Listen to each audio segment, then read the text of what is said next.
কৃষক এবং জনস্বার্থ বিরোধী বীজ বিল, বিদ্যুৎ বেসরকারীকরণের জন্য বিল সহ 10টি যে বিলের প্রস্তাব খসড়া আকারে আজকে সংসদে আসছে, সংখ্যাগরিষ্ঠতার জুড়ে এবং নানা উপায়ে এই দেশের বর্তমান সরকার জনস্বার্থ বিঘ্ন করে উপেক্ষা করে যে বিল পাস করাতে চাইছে, তার বিরুদ্ধে সারা দেশব্যাপী যে ক্রোধ এবং মানুষের মধ্যে ক্ষোভের সঞ্চার হয়েছে।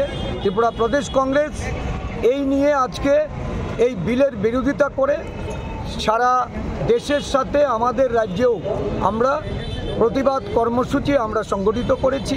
এক বিক্ষোভ মিছিল প্রদেশ কংগ্রেস অফিস থেকে এটা বেরোবে এবং এটা ওরিয়েন্ট চমুনিতে আমাদের প্রতিবাদ সবার মধ্যে দিয়ে আমরা এই প্রতিবাদ জানাবো।